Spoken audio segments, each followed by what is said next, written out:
Hello, Sarangees. Welcome to Chasing K-Dramas, the podcast that dissects popular Korean dramas episode by episode. We dig into the characters, themes, and everything in between. I'm Dulcé Sloan, and I'm here with my co-host, Chrissy, Choi. Now, we're still on our road to 10,000 Sarangees campaign, because why? Chrissy has goals, right? Yes. So be sure to hit subscribe on the YouTube. The button's down at the bottom. You know where it's at. You be on YouTube. I'm not a scientist. I can't tell you, right? And tell all of your friends and other drama addicts about us. And follow and leave us a review on the Apples, on the Spotify's, and be sure to join our official fan club, Club Sarangees, on Substack. That is chasingkdramas.substack.com, where you can get bonus content and read our newsletter for $6 a month. Now, what is you doing for $6 a month? Nothing. Not nary a thing. And don't forget to give us a call. Hit us on the hip at the Sarangi hotline at 213-632-6865 and drop your questions and comments and leave your name and your social handle because you might get featured on the show. So, Chrissy Ann, what's going on, baby girl? Not much. It's summertime. Summertime. You know, I always hated that song. Summertime. Never liked it. Who sings that song? Will Smith. Oh. Never been a Will Smith fan. Also, you know what song I always hated? The other song I hated? That song, This Is Getting How Jiggy We... with it? I never was a fan. If you think about it, what a silly song. They're all silly songs. But I never enjoyed the song, This Is How We Do It. This is how we do it. Never liked it. Because here's the other thing. This is how we do it. La, la, la, la. Yes, I love that song. That's a middle school banger. It's a middle school. I was in the 6th grade. We had just moved back to Atlanta when it came out. Oh, so then I was in elementary school then. Yeah. Dang, I knew it. Yeah. And I can tell you from not my personal experience, from what I heard, gangbangers never forget about drive-bys. Oh. What? That was a line in the song. All the gangbangers forgot about the drive-by. Oh, no. I was a wee child in elementary school listening to that song. He says, all the gangbangers forgot about the drive-by. You got to get your groove on. What? No. The party's on the way. Yeah, they just lost Lil Chris. They ain't thinking about no party. Oh, man. They just lost Lil Chris. If this comes out in July, I'll just say my July dates. Yes. And then, so I'm going to be in Irving, Texas at the Irving Punchline, July 9th through the 11th. Zany's in Chicago. Come out and see the kid. I got 4 shows, July 17th and 18th. And then I'm going to be at the Houston Punchline, the 23rd through the 25th. And then I think I got shows coming up in August. I think I got one. August. Yeah, I'm looking at August. Let's see, I got the Parkway Theater on August the 14th. And I got some other dates coming up. Just found out I'm going back to Montana. And then I'm going to be in Vegas in October. So, yeah, we got some... That's good. We got lots of things happening. Lots of things happening for the kid. How are you? What you doing? I'm doing good. Yeah, I feel like summer, it's like things are heating up. We're pre-recording this pretty early. Yes. We're recording this early. So it just turned June and we're recording it. This is going out probably mid-July. Yeah. Look at us. We're working so hard. Listen, because you finna be outside. I'm going to be honestly inside because I told you I'm getting my surgery and I'm taking the last week of June, the first week of July off. The last time I worked on my birthday, I was 15. Oh my God. I don't work on my birthday. Yeah, good. I hope you shouldn't. I remember July 4th. What were you doing working on July 4th when you're 15? I worked at Kroger. Oh, Kroger. Oh, nice. So I worked a half day. Okay. Because of my 15th birthday. But after that, I was like, never again. Because people are like, you want to do this July 4th show? And I'm like, no. Also, July 4th shows like New Year's Eve shows. Do people go? Yes. Oh, interesting. And it's like, ugh. Oh, because you have something to do. Something to do. Yeah. But it's like, but like New Year's Eve shows are the worst. There's always, no matter where I've done a New Year's Eve show, I always with some white woman spilling champagne on me. I hate New Year's Eve shows. I don't want to do, unless I'm in New Orleans with Don Lemon, I'm not doing I'm not doing comedy on New Year's Eve. One time, it's like, the one time like you watch church and go to sleep. You've never done a night watch service? No. No? Honestly, I did it one year and I was like, this wasn't half bad. This wasn't half bad. That's good. That's Being good. at church on New Year's Eve and then not. Yeah. No, I haven't. New Year's Eve? When I was young. But we didn't really go to church when I was like older. So I think most people, like, once your kids were like teenagers, you're like, all right, I instilled this with you. We ain't got to keep doing this. I mean, you know, we talked about this. My parents have converted to Catholicism. Yes. They're Catholics now. They love it. Hey, man, listen. They love the new Pope. I like the new Pope. Yo, they love the new Pope. This Pope, he's cool. Didn't he just apologize for slavery? Did he apologize? I think for he just slavery? apologized for the Catholic Church's involvement in the transatlantic slave trade. Okay. Which I'm sure people hated. He's, you know, isn't he from like Chicago? Chicago? He's a Chicago man. He seems Yes. really nice. I don't know. It's kind of nice having an American Pope.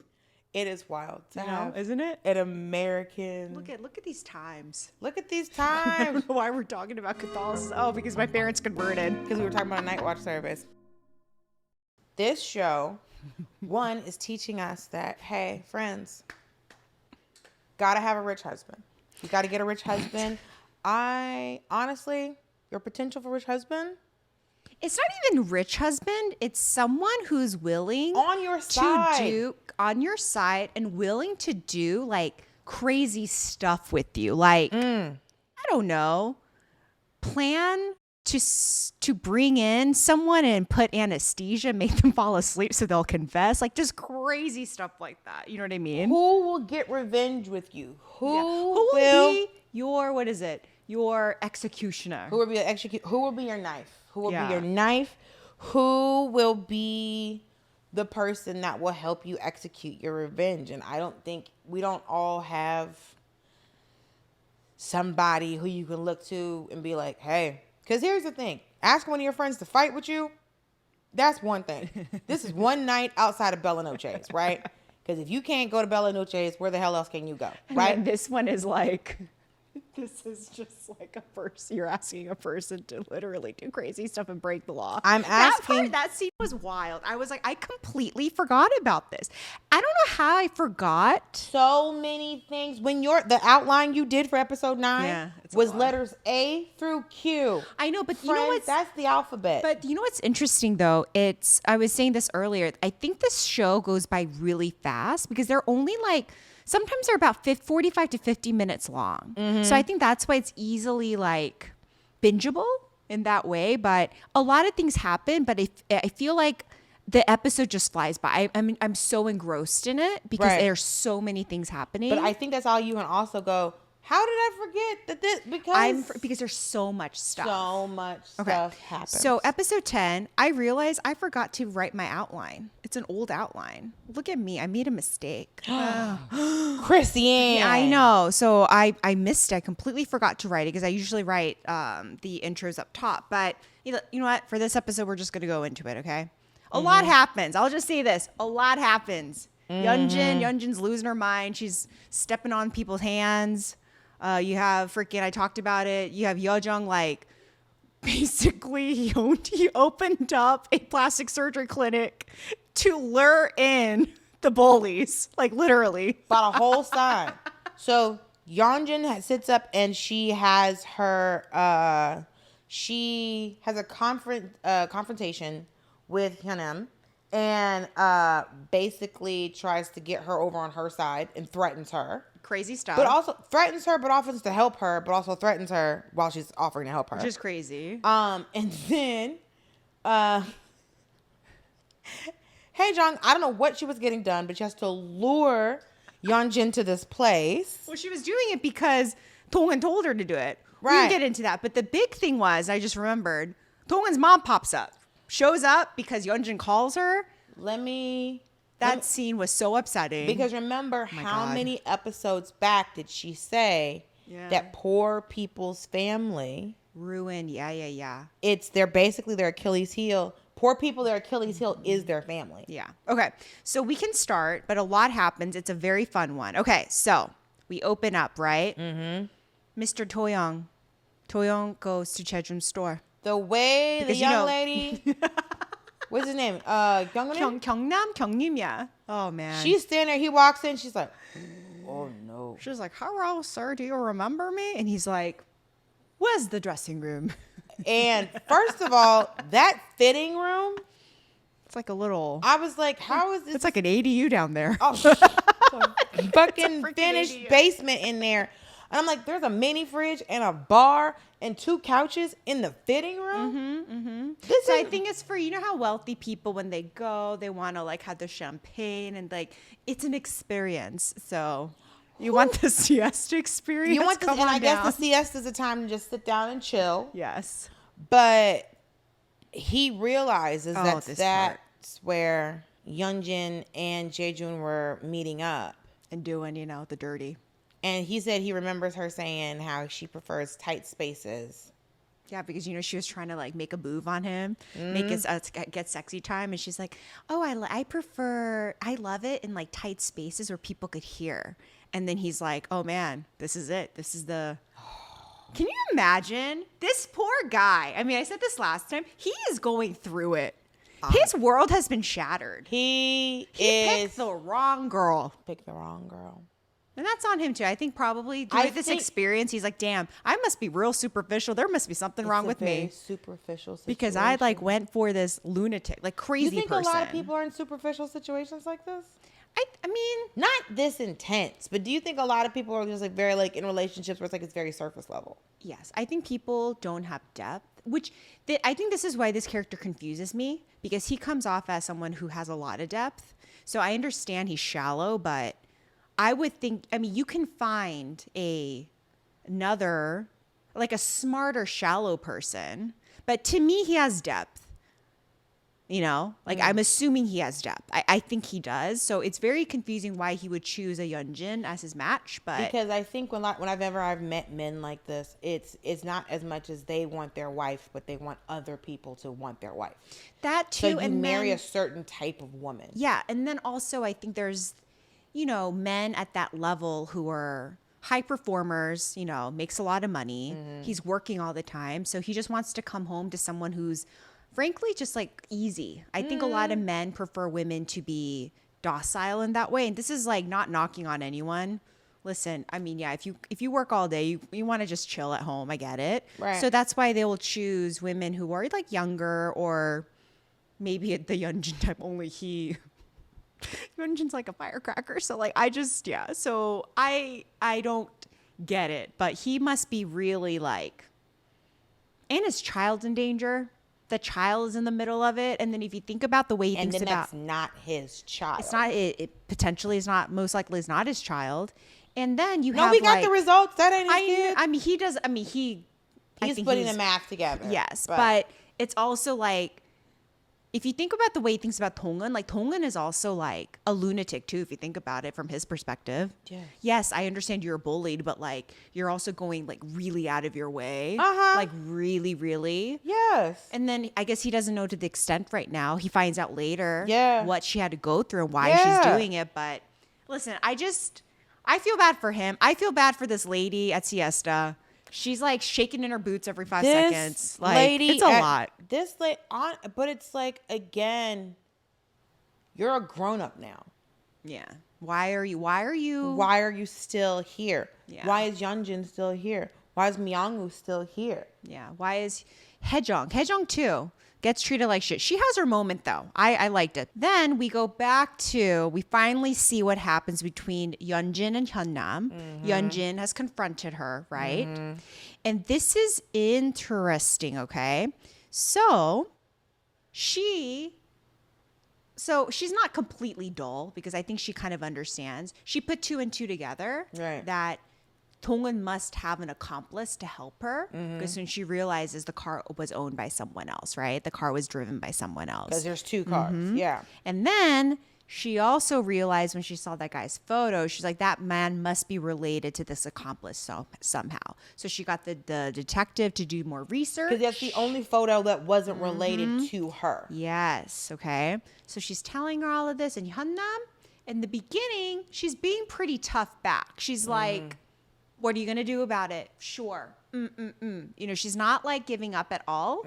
But then Yeon-jin mentions her daughter. Which, of course, she did. Of course. Because she was like, you can take pictures of my daughter, but I can't mention your daughter. It's kind of true. It's kind of true. I can't be upset. You know but when she hits her in her head, Oh I my was just God. like, I can't handle no more people hitting this lady. I mean, it was like Because even even with her bag too, With the her purse. bag, but it's just like, she still doesn't have, even though you were following her and all this other stuff, it's just like, what does she really have for her to be able to hit you in your head? I know. And then this was your girl what moment, right? Yeah, because my girl what woman is just like, Yeon-jin goes, okay, y'all are working together, and so you probably want Dong-eun to kill your husband, and then Dong-eun probably wants you to kill me. Yep. And what's interesting is like, that's not what Dong-eun wants, and that's what you're worried about. And so my girl what moment is because Yeon-jin's so worried that this is what the plan is. Yeah. Where it's just like, you know, like an indecent proposal or like a bad, you know, not indecent proposal, but it's just like, it's a It's like a it's a name for it. It's like, if you offer to kill my spouse, I'll offer to kill your spouse. It's something like that. Yeah. So she offers to kill. This is my girl what moment, because she is trying to save herself. Like you said, she's flailing, and she offers to kill Hyun-nam's husband if she agrees to help her and do everything she commands. And she's like, and I'll also give you money. Yeah. And she said, so save my number, and I'll be hitting you up. And then did you notice? Because I wanted to point this out because it's a translation thing. Well, because they said it pops up, and they were saying that it says bitch will end up in a ditch. So in Korean is 호랑이가 물어가련. 호랑이가 물어가련. So that basically means like someone who ought to be bitten and taken away by a tiger. A long translation. Right. So it's an expression that we use when you want someone, like, it's basically calling them like a bitch, basically. So when my mom would get mad at me, she would say that to me. You're acting like a 호랑이가 물어가련. That's a lot. Yeah. It's Because we just say heifer. kind of, yeah, but it's literally like you were the tiger should drag you away. Right. The tiger should bite you and drag you away, kind of thing. Does that make sense? Yes. It's like a difficult way to like translate it, but my mom used to always say that when she get mad at me. It's very. 호랑이가 물어가련. When I see this is what I love, for me at least, because I'm Korean American. Or my grandma used to say this. Like, when I hear these expressions, idioms, all these things, I just like cackle because like I have memory of like my grandmother or my aunt or my mom or someone like elders saying it. And now I'm like, oh, okay, I get it. Like, I understand the meaning of it, you know? I'm trying to see if there was any like Southern or like Black equivalent to like someone like that. I know they would tell us if you keep doing what you're doing, you're going to f around and end up dead. But that one is in a way like, this is the person who needs to be dragged away. By a tiger. A tiger needs to bite you and drag you away. So literally, I mean, I understand why they couldn't translate that. Yeah. But bitch in a ditch made me laugh though, because it rhymes. That's very clever. But I was looking at like, bitch will end up in a ditch. And so just like, I was like, if that's what that did say, then in my mind, I was like, oh, then it confirms that Yeon-jin was thinking that like, oh, they are trying to kill me because I'm going to end up in a ditch. Yeah, I know. And then But it's crazy. Could you imagine being Yeon-jin too?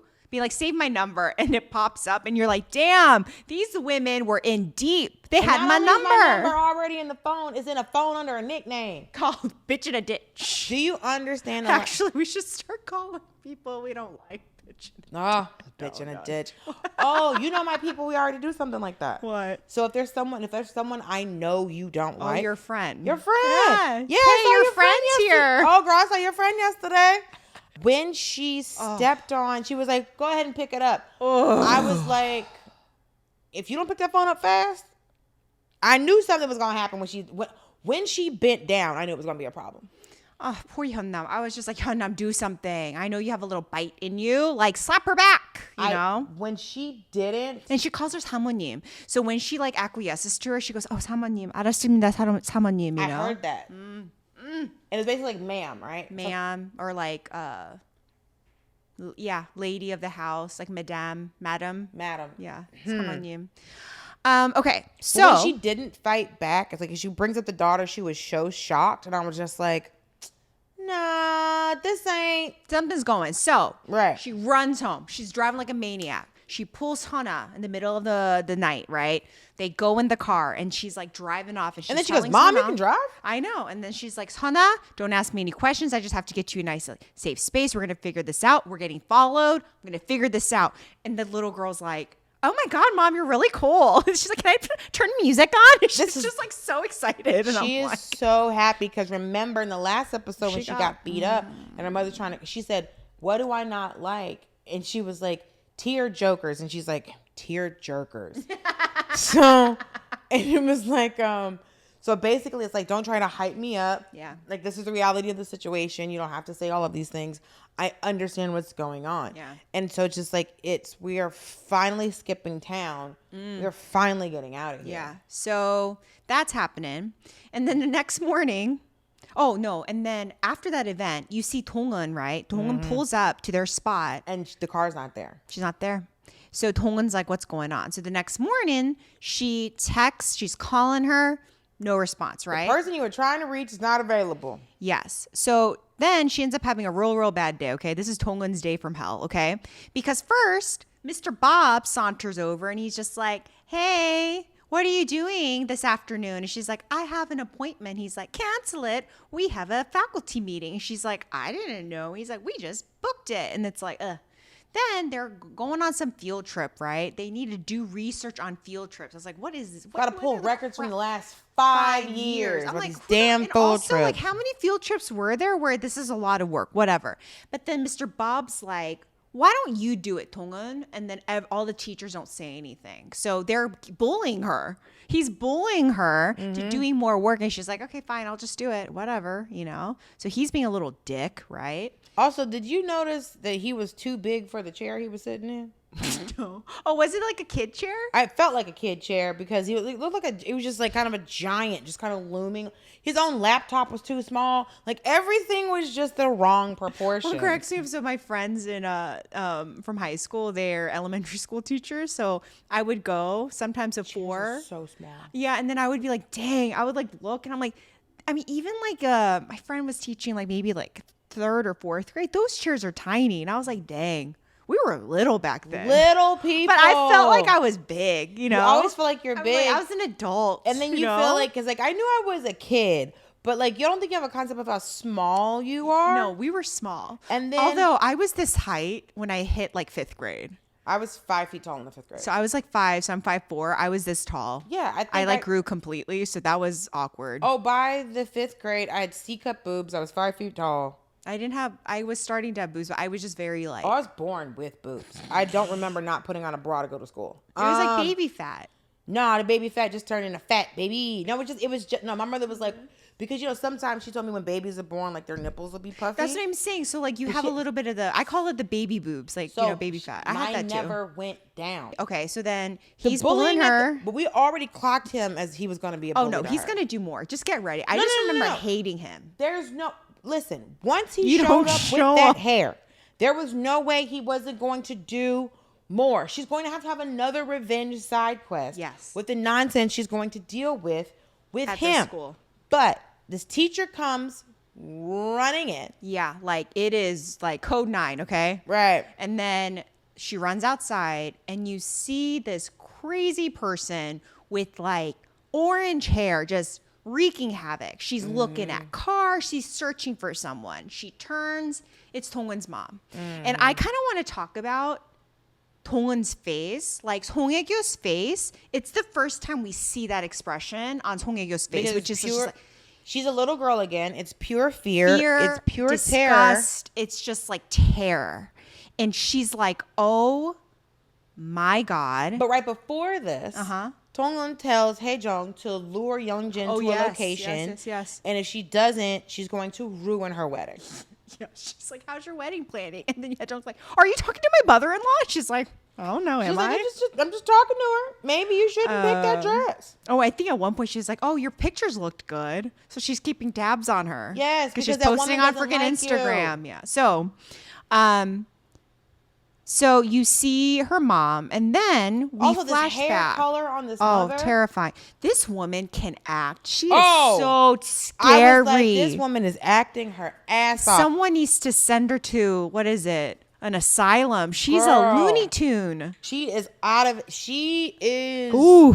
Listen, she is out for lunch, dinner, brunch, breakfast, any meal. She's gone. These villains are so memorable. These villains are great, but first of all, the hair threw me off. Oh, I really you just came in looking as awful as humanly possible. She came in looking nuts. Well, she's disheveled, she's drunk, she's all of it. She just like doesn't care, and I think she's like really losing her mind. Mm-hmm. But then we flash back. Yeon-jin, of course, found her, found the mom, and then she tells her, your daughter works at a school. So the mom's like, is she a janitor? Is she a lunch lady? And then so she can't see anything good for her daughter because she abandoned her. Yeah, and then Yeon-jin's like, actually, she's a teacher. She did well for herself. And then the mom just the face completely changes. She's like, she's a teacher. So now it's like, oh, I get to steal money from her. She's like, she's a public servant? A public servant. She's like, she's private school, but, she's still a teacher. And then she offers. So basically, Yeon-jin's like, I need you to get your daughter fired, okay? Mm-hmm. And then the mom's like, you're crazy. You're a crazy bitch. Why would I do that? And then Yeon-jin's like, this is why you're going to do it. And she shows her the cash, right? So much money. So much money. And she gives her 2 little bundles being like, this is for your car ride home and this is for your car ride there, whatever. But then she also says, you don't remember me, but you met my mom. Like my mom gave you money years ago. And you remember you signed the paper. Yeah. So then the Ajumma sees the money. She's like, okay, I'll do it, right? Then we see that the mom had already gone. She found her in Hye-jeong. She found the apartment and she was banging on the door. Banging, going crazy. Okay, Let me in. And She's this is your. There. And this is my grow up moment because she's being all aggressive to the real estate harmony. And then she beats her with a broom. It was great. And tells her to get out of here. It was great. But what I could not understand is just like why she even needed to find her daughter in the because apparently she's been looking for her daughter the entire time. The money. So it's like because when she was working at a factory, you didn't seem to track her down. Yeah. Well, I think she was always like looking for her, so she managed. So I think Dong-eun did a really good job of hiding, but I think she managed to find out because she was, I think, actively searching for her. Yes. But. Which is like terrifying because she's just there. She abandons her, but as an adult, she needs her to take money from her, which is just, But I thought that scene with the landlady was great. And did you also notice that she was drying the devil's trumpet flowers? That was one of the scenes. So she was drying them. So I thought that was kind of significant. That was interesting. And then Dong-eun takes her mom to the house. Mm-hmm. And then Dong-eun's just like, what do you want? Right? What are you doing? And the mom is just opening up soju bottles and just drinking. And she's like, I'm here to stay. You and I are blood. Blood is thicker than water. You can't get rid of me. And it's just like, Jesus. And then Dong-eun says to Yeon-jin in a voiceover, congratulations, Yeon-jin. You found 2 new curling irons to use against me. You know what I mean? And her mom says she will always hunt her down. So then really quickly, Jae-joon, I thought this was going to be a girl what moment because I was just like, this was what are we doing, bro? No, he's lost it. Makes sense. So homie goes and he is buying furniture for Yeshur. For the room. Bought this big he was like, is this the most expensive one? He's like, yeah, it's from Italy. And then he was just like, oh, I'm surprised you have a dog because most people with kids don't have dogs who can call allergies or asthma or something. And then he looks at him like, what? And he's like, oh yeah, I'm sorry, never mind. And then he looks at Louis and Louis like, I was so what are you gonna do with Louis? I was so worried about Louis. I thought Louis was about to get punted. I thought Louis was going to be in trouble. I was worried about this dog. No, poor Louis. But he's a lunatic. He's crazy. What? You're that sure that you're going to get your daughter back? You're that sure that you're going to get them divorced? This is nuts. This is bizarro behavior. That's a lot of money that he's spending on that baby's room. I mean, he's obsessed. He wants it. And then what is he going to do with the freaking dog, right? Okay, so then this is so interesting. Okay, so I was very, very curious about what in the world Hye-jeong was doing in Saemyeong, right? Or how they were going to use that, him having the doctor's office. So this is great. So Hye-jeong tells Yeon-jin to go and meet her at Yeo-jeong's clinic, okay? Plastic surgery, yep. Because they're getting a little Botox, a little filler situation, Well, filler's okay? done, yeah. And then Hye-jeong's like, hey, you can get a special if you bring your friend along. That made me laugh. I was like, Because those places always offer that. And then Yeon-jin's just like, what do you want? And this scene I loved so much because at one point the nurse accidentally drops Hye-jeong's baby Hermes, okay? Baby Kelly bag, okay? Drops it. And then she screams. I would scream too. If I had a baby Kelly, whatever, I would scream. And then Yeon-jin is so fucking rude. She's just like, why would you buy something you can't afford? You should just carry an eco bag. Like, why don't you just carry like a cheaper bag? You know what I mean? You don't even know how to appreciate this. Yes. And then Hye-jeong's just like, well, someone bought it for me. A married man bought it for me. Okay. And then she's like, whatever. What are you doing here? Like, why am I here? Just tell me why I'm here. And she tells her, she's like, hey, by the way, your husband is playing Go with Dong-eun. Playing Paduk. And Yeon-jin looks stunned. Shocked, stunned, all of it. I think she's really like caught off guard, okay? She was not expecting this, you know? And then they go back and forth a bit. And then Hye-jeong finally tells her, you know who actually bought this bag? Your husband. And it's like, when did you meet with my husband? And she's like, well, because she's like, well, I didn't sleep with him. Yeah. Because, we're friends, but you should get this procedure done so your husband doesn't cheat on you. Yeah. Yeah. So it's interesting what Dong-eun is doing, right? So Dong-eun is like adding more flame to the fire. So she basically wants Yeon-jin to really kind of like lose control, I think. So that's why she's telling Hye-jeong to spill the beans, Because it is interesting the fact that even Toyoung even asked Hye-jeong to even meet up in the first place, and then giving her a gift was crazy.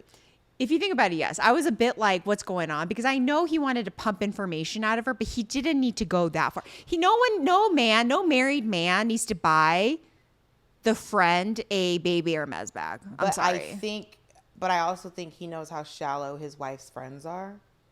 And so maybe he brought her the bag to get the information out of her. I know. I think so. He was bribing her for He sure. was bribing For sure. her for Yeah. stuff. But it was also like, But you could bribe with someone else, something else. You don't have to bribe with. But but he knows the kind of person she is. For this week, our deep dive is going to be on Yeom Hye-ran, who plays Hyun-nam. Okay. She's a beloved actress in Korea. She's in a ton of drama. She did so many things. So she's gotten 3 Paeksang Awards. Ooh. She's won 3 times, which is crazy. She won for Uncanny Encounter, which you're watching. Yes. And then Mask Girl, which was another show on Netflix. Oh, she won for all Netflix shows. And then When Life Gives You Tangerines. So Tangerines with IU, she won also a Paeksang. So 3 Paeksang Awards. She was in No Other Choice. Remember that movie I told you about? That Park Chan-wook directed. It came out this year. It ended up not getting a Oscar nomination, but it was a favorite, and people thought it was going to get a nom, so everyone was really excited. But she was in it, and she had such a funny role. She plays a woman who's like having an affair, and she basically like kills her husband. But it's all like it's like dark comedy. She was born in 1976, so she's 49. But she has been playing grandmothers and elderly mothers for years. One of my first roles out of college was Young Mom. Young Mom, okay. In Goblin, she was in Goblin. Her on-screen son was only 5 years younger than her in real life. That's hilarious. Oh, they would say that about Estelle Getty, because Estelle Getty was on Golden Girls. She was actually younger than B. Arthur. In Mask Girl, An Jae-hong, who played her son, was only 10 years younger. And then in When Life Gives You Tangerines, she played a 29-year-old. Okay, so this woman can play high money range to fucking 29, okay? Range. This is crazy. So her film debut was in 2003. She was in Memories of Murder. Bong Joon-ho director who did Parasite. He personally invited her to audition after seeing her in a play. Oh, wow. Okay, which is kind of great. She said when she watched the movie for the first time, she couldn't even focus on the story because she was just waiting for her own scene. Which, For her. yep. It happens, I'm sure. So after that, she was doing a lot of bit plays, like bit parts. She was doing like shop lady, circus lady, tteokbokki lady, like those roles. And then Those are like roles for an actor with like, if you can do like that character work, you're gonna work forever. her breakout happened like around 2016. So she was in Goblin, and that's when everyone in the country like started knowing her. Like this was the real thing. And then in 2019, she was in When the Camellia Blooms. And then she was in Uncanny Encounter in 2020. That was her first ever drama lead. Nearly 20 years being in the industry. Yep. Which is great. That I love sounds that. right. And then the peak, the glory, Kim Eun-suk was like, I gotta have her. Like that Hyun-nam's character was written for her in mind, which is great. The number one casting choice in my heart, right? She got the back-to-back Paeksang Awards, which I talked about. She got a Blue Dragon Award and a Presidential Commendation. Ooh, Hey. from the Blue House? From the Blue House, yeah. Oh, she comes from a family of farmers. Her mother sold rice at the local market. And she initially wanted to be a teacher. And then she ended up in college. She enrolled into the Korean Literature Department at Seoul Women's University. It was then she attending university. She discovered plays. Okay, so this is interesting. So the police chief, the corrupt guy, right? He sees one of his men. Yo. He's walking in and he's just like, He's literally like, help me. So this is a dirty ass cop. yes. The guy the guy ends up being one of the guys who got the money from Dong-eun. For the accident. And then he is gambling it away. He gets caught in a gambling Because den. he's like, you got caught. He's like, you're gambling again. I already got you out of this. What are you talking about? And he was just like, well, that's what people do. They get money from accident. And when he took a whole chair and beat the living daylights out of him. I was like, when Jesus. the chair, I can tell you this. When the chair broke, I thought he was done. But when he hit him with the pieces of the chair that was left in his hand, girl, I could not. He's a scary guy. So now we see like how dangerous this police chief guy is, right? Okay. So then one of my favorite scenes, thank God this happened because I was like, what's going to happen? I was like, So Dong-eun goes to Hyun-nam's neighborhood. And her husband is trying to... He's trying to beat the convenience store lady. to strong arm the lady who's being drunk and fighting with the store owner, being like, give me the alcohol. He's like, I'll pay you when my bitch wife comes back. And she was like, if I was your wife, I wouldn't come back. It's so scary. No, I'm not giving you any more alcohol. Get out of here. And then Dong-eun tries to pay for something, put something down, and then he gets upset. And she's just like, stop being mean to my customers. And so now she's hitting the man. I know. It was wild. So then she gets a call. So she walks out. It's Hyun-nam. Thank God. Hyun-nam has not turned. I was a little nervous. I was like, oh my God, what's going to happen to Hyun-nam? Is Hana? I knew, but it was stressful. I was just like, yeah. You want to know what's happening. So they meet up, okay? So now we see in the flashback that Dong-eun anticipated Yeon-jin to find Hyun-nam. So she was at the perfect moment. So right before Yeon-jin confronts Hyun-nam, she was calling Hyun-nam. Hyun-nam drops the camera, which was so throws smart. it in a Florida car.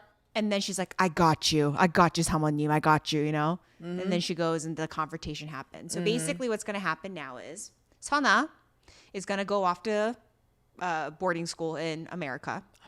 Because she needs to go. And then Hyun-nam is going to play the game, okay? She is going to play as if she is on Yeon-jin's side. I also need to flag. You remember when they first met, we thought Hyun-nam was Yeon-jin's housekeeper. Everyone was like, nope, it was the chairman's house. She was a chairman's housekeeper, yes. I'm so sorry. I was wrong. But anyway, so this makes all sense, okay? So then I think it's a revenge receipt having Hyun-nam as a plant now. So Hyun-nam is a double agent. So I think that's a revenge. That's a really good revenge receipt because if you think about it, there's so much information that Dong-eun's going to get from Hyun-nam, right? Mm-hmm. If she has Hyun-nam working for Yeon-jin. Also, Yeon-jin's kind of stupid to think that she'd be able to bring Hyun-nam to her side completely. But then again, she thinks that poor people don't give up. Yeah, they don't have like, yeah. Because remember, she talked about her daughter. Mm-hmm, she talked about her husband. Mm-hmm. And so because it's your family's your Achilles heel. Yeah. If I can give you money, you can get out of this. So Sana gets dropped off with the nurse, which is great. So the nurse is like, I'll take care of you. Let's make tteokbokki. And then this part kind of made me sad because she was like, give me your phone. Yeah. And then Dong-eun tells Hana, hey, all you need to worry about is just studying hard and doing you. Mm-hmm. Go eat your dinner leisurely. Go have fun. Be young and like live your life. You know, your mom's going to take care of everything. Because the little girl's like, my dad's going to go after my aunt and my grandma. Yeah. Because he said my dad always said if we left, he would kill my aunt and my grandma. Wild. So sad. I always remember, like, when I think of, like, stuff like this, I always remember my mother saying, it's like in situations like this, it's like, and we were watching something, and she kind of went, you lay down with the wrong man. And you can just get caught up in all of this shit. It's true. Just because, you just laid down with the wrong man. Think about how many men have killed women. Yeah. There's, all the things on all the docs that I watch Lifetime? On Netflix. Dateline, all of it. I'm just like, dang. People are crazy. That's why I told you when a woman goes missing. I know. 24. Where's her boyfriend? Yeah, where's the husband? Where's the boyfriend? Where's the spouse? Where is the guy? Where is the guy? Because it's always the guy. It's always the guy. And I was like, and one of my friends was like, I was like, they're talking about, because number one killer of people is heart disease. And I was just like, I want to just know statistically, when it comes to what kills women, where are men on the lineup? Yeah. Because one of the most dangerous things to women is men. I know. And one of the most dangerous things to men is men. Then we go to the mansion, okay? So we go and they're fighting. The couple is fighting. Dong-eun and Yeon-jin are fighting. And she has wearing a hand towel. Yeah, she gets out of the shower. And, she knows she's in hot water. And Dong-eun's mad at her, right? And then she has the nerve. To be like, hey, did you meet up with Hye-jeong? What were you doing meeting up with Hye-jeong? And then... Which is legitimate question. But still. But then she's like, you're taking Dong-eun's side, aren't you? And he's just like, what? I'm just trying to get information, lady. And then he's like, I'm not on Dong-eun's side. I'm on her daughter's side. You psychopath. You're so selfish and self-absorbed. You don't care about me or your daughter. He said you didn't show any guilt for me. You didn't show any guilt for your daughter. You truly... don't care. She is so scared. Yeah. That it's now she's throwing jabs. She's throwing jabs. She's just like, like you said, it's like a cat or like someone any animal that feels trapped is going to lash out. Exactly. So she has no one. Honestly, if you think about it, she has no one to turn to right now other than her mom, maybe. I don't know if she has. The police chief, kind of, because she's using him. Is tell her she handled this wrong. Right. But she has no one. Jae-joon is loco right now. Yeah. And then her friends are like, we didn't kill her. She has no one. So now, and then also her husband is like, what are you doing? Because she knows everything. Or he knows everything now. What she should have done was been quiet.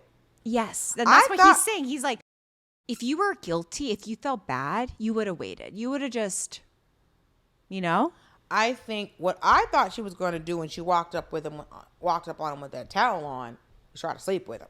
No, well, this is the scene where he bangs his hand on he bangs his fist on the sink because it's so, like, could you imagine how upsetting? He punched a granite countertop. Oof.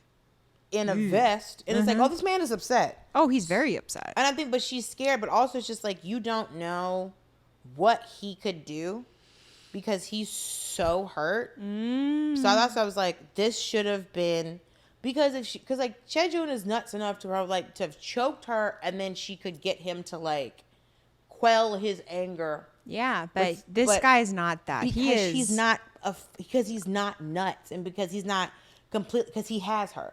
He's not completely obsessed with her. He's not always trying to get to a part of her that he can't get to because this is his wife. He has everything. Yeah.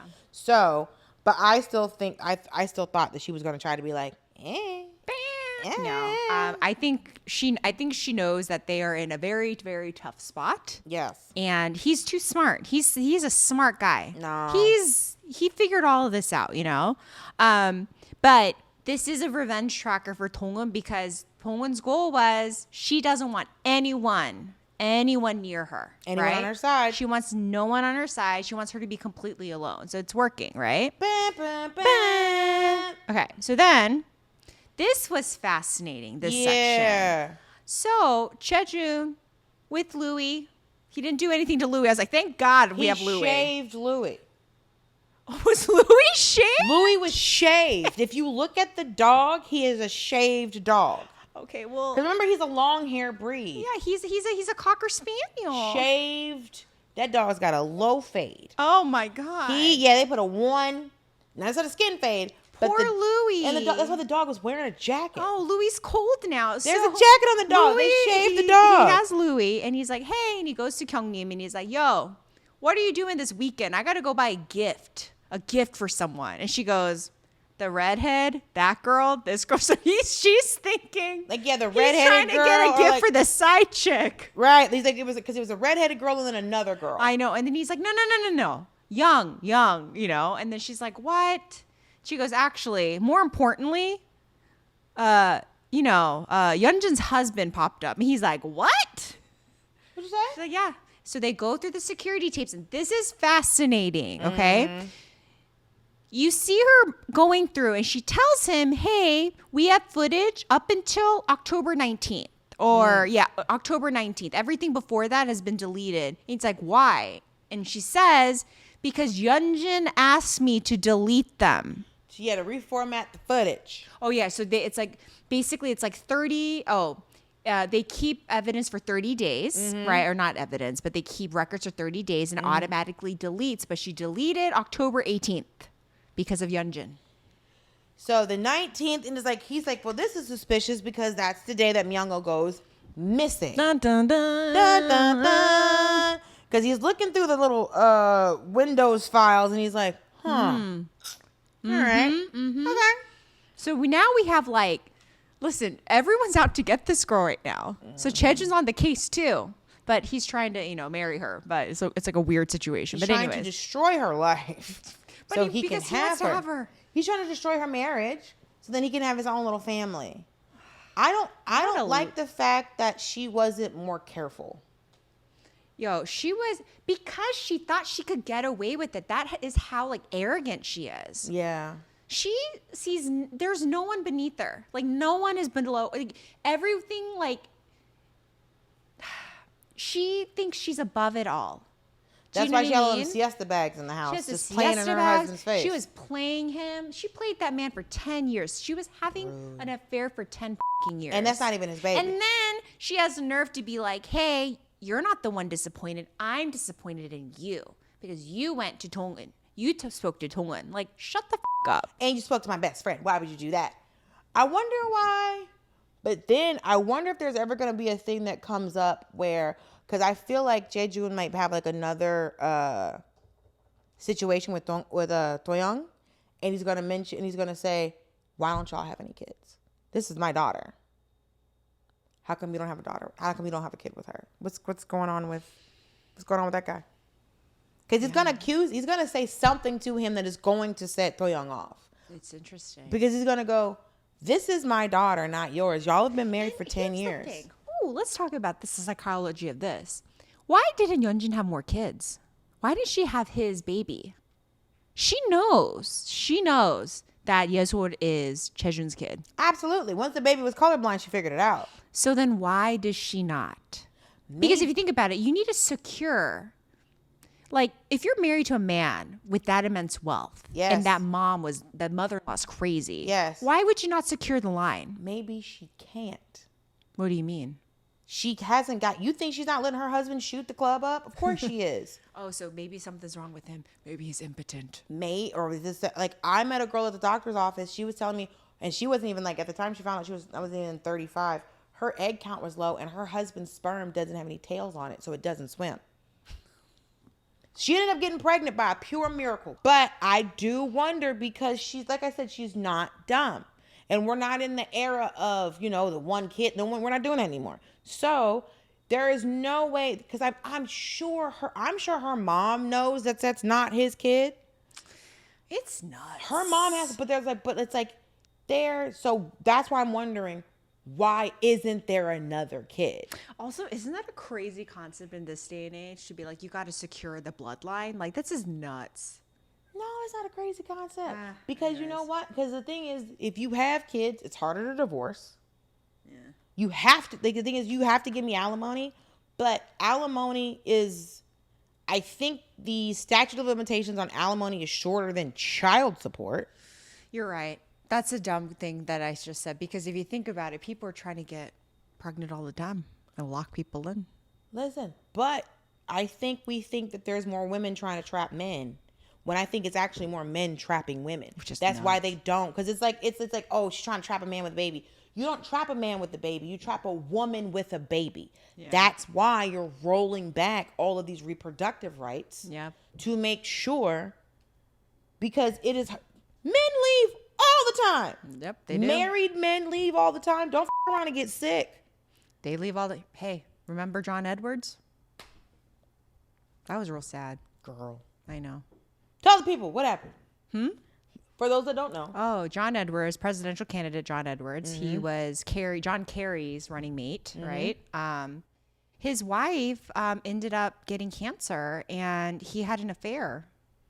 So, I found out. So I was going to say, it was like a lot of men. It was like a big scandal. He ran off and was it Venezuela? No, that's another person. That's another person. Sorry, that's another politician, but.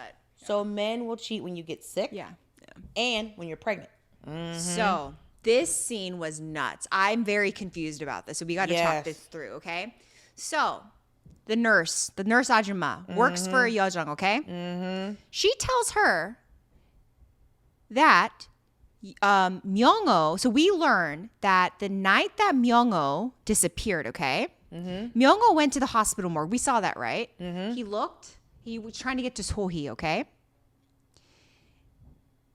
Yeo-jung was there because that was the same night that Yeo-jung's patient died, okay? Mm-hmm.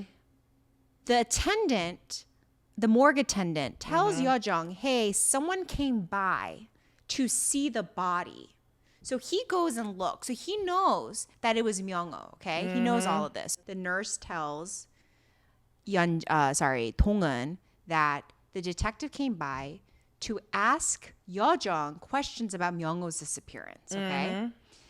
And then we see Hye-jeong telling him that he called Myeong-oh, but Myeong-oh cursed him out and hung up quickly. But the detective keeps on asking him specific questions, and Hye-jeong's like, oh, the call happened on Monday, this date, at 11:15. He's like, how do you know the date on top of your head? And he's like, haha, it's because it's in my log. So Hye-jeong, for whatever reason, is acting real fishy here, okay? Real weird. Real sketch. And I was just like, what the crap is happening? And as the nurse is telling Dong-eun this, I'm like, why didn't Hye-jeong tell Dong-eun any of this information? Do you know what I mean? Mm-hmm. It's real weird, right? Mm-hmm. So then... But then the detective goes, Yeo-jung was the last person Myeong-oh had a call with before he disappeared, because he called Yeon-jin earlier in the day to set up this 11 p.m. appointment. So the last person Myeong-oh spoke to was Hye-jeong, which is completely out of left field. Then the nurse tells her that Hye-jeong asked about Myeong-oh, showing her CCTV footage. So he had CCTV footage from his own hospital, and he's showing the nurse. Do you know this guy? Crazy, right? Right. So it's like, what's happening? Why is he hiding this? This part confused me. Right? This part confused me too. So there's like a lot. So he's involved somehow. And I don't know why. Maybe it's because he's trying to figure out why his dad kept the body frozen for forever. That could be something. Because he was like, yeah, my parents own this hospital. Right. But I just don't understand why he wouldn't tell this information to Dong-eun, because to me, it seems pretty important when you're the executioner and you're part of the plan now. Why are you not telling homegirl that, oh, hey, by the way, the guy that you were trying to figure out who is dead or alive, like everyone's freaking out about? Yeah, like I know, like I was in touch with them. It's crazy. That doesn't make no sense. It's a crazy like red herring. Like, they're doing something. The writers are doing something with this, which is crazy.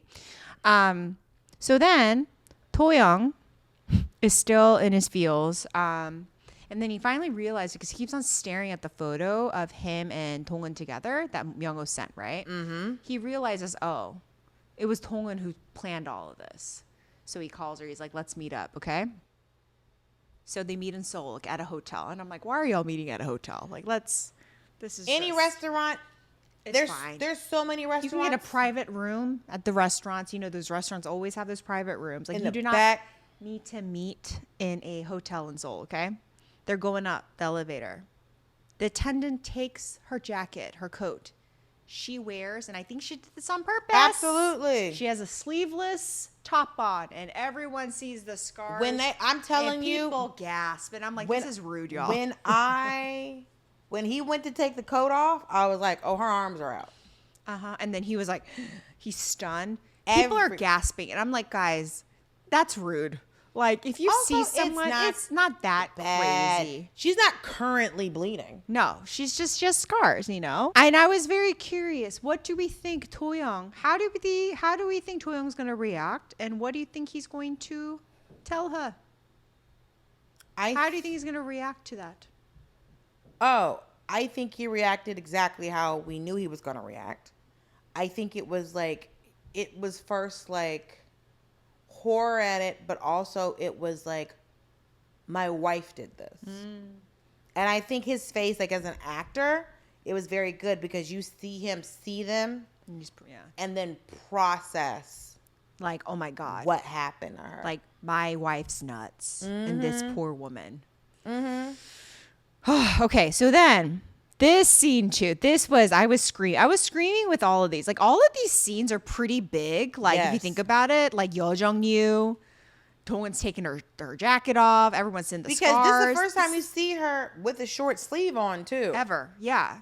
Okay, so then Yeon-jin decides to go to Yeo-jeong's clinic, and she wants to get filler. Okay, she wants to get the filler, but she tells him that she needs to go under general anesthesia, which is crazy. Because you don't like the feeling of when it's going in. Yeah, because I don't think those treatments require you to go under anesthesia. So this felt a little like... I thought that they give you like little local anesthesia. They don't put you under. They decide, she's like, I'll go under. And I'm like, okay. She goes under. Realize how dangerous anesthesia is. It was, I mean, we talked about this before. When the egg freezing, I was so like, yeah.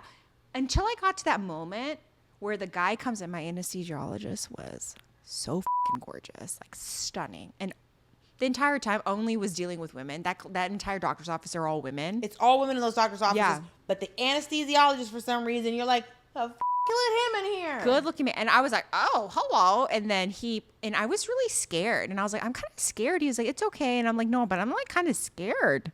Like, what if it's kind of scary? The guy I was out for he's like, you're going to be out for like 5 minutes. And I was like, sure. But, you know. The man said to me, and I was like, do I need to come back for 100? And he was like, you won't have that long. And I went, what?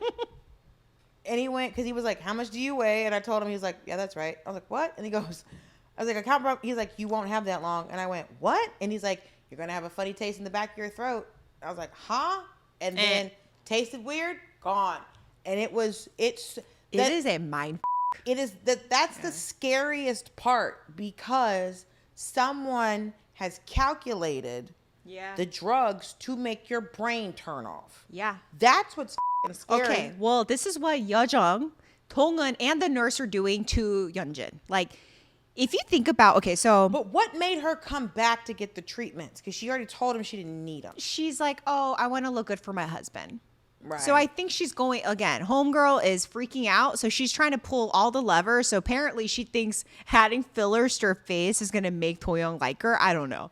It's nuts. Yeah, because a wrinkle is the problem. This to me felt a little like heavy-handed. Do we really need this? Okay. No. They needed a way to get information out of her. So she goes under. And then Yeo-jeong is asking her about Myeong-oh. And she goes, huh? Huh? And then her eyes close. And then we go to the scene. And then we see Myeong-oh and Yeon-jin together at Siesta, which we all knew. You have to remember. Yes. And this is what I was worried about, Yeon-jin, because Yeo-jeong, before she goes under, goes, if I don't get all the air out before injecting you with the shot, you could die. And then she's like, ah! And then she's gone. And I was like, why would you say that to her? It's insane. So then this is also like a revenge scene because you're making her talk to you while she's like under. So anyways, we're getting evidence. But so on October 19th, they meet, right? Myeong-oh first tries to blackmail Yeon-jin with the affair. Okay. He's like, hey. And she's like, what? That's what you got? And tries to record it on his phone. And then what does she do? She poured brown liquor on the phone because he got a phone call and it was like the screen was open. And so she was like, yeah, good luck, dum-dum. I expected more from that. So, and then he tells her, oh, but what about Choi? So he brings up Choi. And this catches, like, she's like, what? Choi, right? And then he goes, I have evidence of what happened that day in my pocket. And I'm going to use this against you, right? And then she first acts like she's okay with it, but then she grabs him, rips something from his pocket. Reaches in the pocket. And guess what it is? A condom, which I honestly was like, he's not dumb enough to have this evidence on him. I laughed. That made me laugh. When I was the like, condom came out, I was like, and then the way he started laughing, yeah, I was like, you have to slap him. You have to slap him. You have to slap him. And then he was like, you have to give me this amount of money unless you sleep with me, and then I'll give you a discount. And this part made me scream. He goes, with or without the condom? Oh, yeah. And then he says something about shooting up the club. And I was like, whoa, that is probably never been spoken. That line has never been spoken in a K-drama, okay? Mm-hmm. They say the C word on the screen. I was like, ah!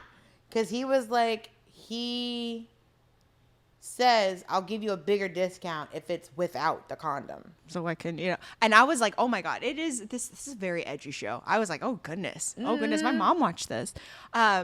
So, but then her face, God, she's so good. Her face, because she's so like, you can tell, oh, she wants to be, she's a bitch, she's nasty, and she wants to fucking kill him. You can see it on her face, but she's terrified because he's saying that he has something against her. And then the way her face changes because she's so scared, and it's a fucking condom, and she's just like, and then she loses it. She fucking loses it. I think I would lose it too. You have to slap him. You have to slap him because and then she grabs the closest thing, which is this whiskey bottle. Because he keeps and it's just like, he has something on you, but now you're putting me in this position where you're trying to blackmail me. You're trying to force me to sleep with you, which is your MO because you assaulted Dong-eun. That's the thing. And you assaulted Soo-hee. Yeah. And you know he did these things. So, in a crazy way, I know she's really angry, but I wonder if she was scared. I think she's legit scared because he is like... He's known to do this. He's known to sexually assault people. So it's like, okay.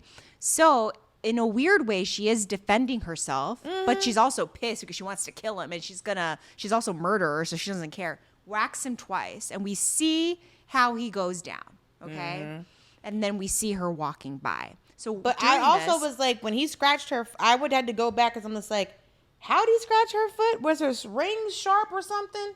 Because the way he scratches her, I was like, well, how the hell did that happen? Because I had to go back and watch it, but it's crazy. But then while she's doing this and she's freaking out, she's like, and she's like, and then she hears a voice being like, asking her how she slept, right? Because you could hear Yeo-jeong waking her back up and being like, this is all you did to Myeong-oh. But that's why I love the writing of this, because in that moment, you're watching the flashback, but then in that moment, it's her reacting to present time. Yes. And I was like, so f***ing smart. And she's like, and then she wakes up and she's panting and she's had a But nightmare. you see her basically. changing the clothes, and you see and then you throwing it in the siesta bag and running out. Because that dress, the way she takes that dress off so quick, I was like, this dress had nothing on it. Oh, I think that's the next episode. I didn't watch that part. Oh, sorry. So basically, it freezes at the moment where she's freaking out. And then you could hear Yeo-jeong's voice waking her up. And she's up. She gets up. She's on a hospital bed. And he's sitting next to her being like, how did you sleep? Girl. I mean, that's when Yeon-jung was kind of scary. But yes. But that's how it ends. Very, very good. What a great episode. Honestly. Just everything, just every single moment, you're just like, you know? Oh, man. It's a banger, man. It's so f***ing good. Here's the other thing with Yeo-jong is like, he looks even more crazy because he has that like a little baby face. And so when she wakes up, he's just like, huh? And you're just like, he looks more nuts. I know. Because of his face being like just a soft face. Yeah. And we see Myeong-oh get killed. There's blood everywhere. She weighs 4 pounds. Mm-hmm. So I'm like, and then I was like thinking to myself, like, well, wait a minute. There wasn't all this blood in Siesta. There wasn't a body in Siesta. Yeah. So who cleaned it up? I know. Who cleaned up? Who does it? It's like she's not gonna sit up and it's already 11 o'clock. What I could not understand was the time thing that they were talking about. Because she looks at the clock and she's like, you've got a minute. Yeah, I don't know. And then it was like, you went over the time. I'm like, I couldn't figure out if this was like the security camera thing or what it was. I didn't understand that was either. Or is like, maybe she has to go to work. You know, she works at late. She goes to work early at night or late at night because she does the morning. I don't know. I was like, I didn't understand what the time reference was. I was like, maybe this wasn't translated. Like I'm reading and I was like. No, because she kept on looking at the clock. Yeah, and I was like. trying to figure out what the clock was in reference to. What's interesting is if you go back to the last episode, or like 2 episodes ago, you know, the green shoes, you know how they were hinting that everyone has a pair of green shoes. Yes. So to me, it feels like this drama, it's too easy for it to just all be Yeon-jin. Yes. I think there's other people 100% involved. You know what I mean? Yeah. I mean, she's going to have to call somebody to help her clean her up. Yes. And it's at Siesta, so she's going to call Jae-joon to help her clean it up. Does Jae-joon know all of this already? If you think about it, Jae-joon would be viable because he was her alibi when they were younger. But if that was the case, then he wouldn't be looking for Myeong-oh the way that he's looking for him. True. Yeah, because what the scenes we were watching, everyone else is like desperately looking for him. Yeon-jin was not. Yeon-jin was just like always like looking at her phone. She was always reading the reaction. She was never like, where is he? You know what I mean? I also think that she didn't actually need him. She needed him the least, right? Yeah. So he was Jae-joon's driver and everything. He got the drugs for Sara. And then for Hye-jeong, he was like getting dirt. Hye-jeong, he was like getting dirt on these guys. But like, it's like, it didn't seem like Yeon-jin had many interactions. Like she didn't really need to talk to him because he didn't do anything for her other than just, I guess, be the correspondence between her and Jae-joon, or maybe like send a car or something like that. Like she really didn't even talk to him that much.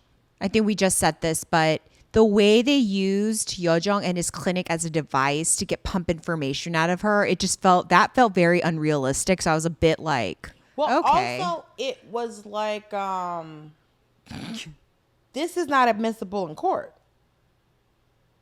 This is a coerced confession that was under medication. You could have suggested her to say anything. But maybe that's not the point. Like there has to be, they did this for a different reason. It's never going to be, because they're not trying to get her to go to court. They're not going to go, like she's not trying to like, you know, build a case on this. She's trying to get revenge through, I think she said it, through public humiliation. It's never like we're going to get justice, because she said that at the beginning. And then we see this because the Myeong-oh, the guy, the police officer or the detective investigating Myeong-oh, he's not going to she knows that the law isn't on her side. So I don't think she's trying to do it. So there's other things. I think there's a reason why they did this. Or maybe they're really just trying to figure out who killed Myeong-oh. Because they really didn't know. And then I'm assuming, if they're smart, they recorded her saying all this stuff. Absolutely. And then they're going to go, hey, we have this recording. Yeah. So unless you want us to release you confessing to killing this man, you need to confess to killing Choi and Sohee. everyone. Really quickly, revenge receipts. Couple. Yeon-jin using Hyun-nam, right? Mm-hmm. It was first a threat, but now she's going to be a double agent. Great. Yeon-jin's confession about Myeong-oh. Mm-hmm. The revenge tracker, Yeon-jin is losing Do-young as an ally. Yes. And a threat. You're doing the threats. We have Dong-eun's mom's a threat. Mr. Bob's a threat. You gotta kill him. Or at least punch him in his throat. I think Mr. Bob, you just gotta punch him a couple times and I'd be happy. You have to push back against him because he's doing too much. He's a loser. A loser. And so we are back next Wednesday to chase the 11th episode of The Glory. And so what do you think of the pod? Submit your questions, thoughts, prayers, rants, or whatever at chasingkdramas@gmail.com or call us on our Sarangees hotline at 213-632-6865 and leave a message. And we'd love to hear from you directly. And be sure to follow us on our socials and subscribe. Follow us on all of the tings, the YouTubes, the Spotifys, and all of the Apples. And tell your favorite K-drama addicts about us. So thank you so much for watching. Thank you so much for listening. And we'll see you for the next K-drama chase. Sarangees!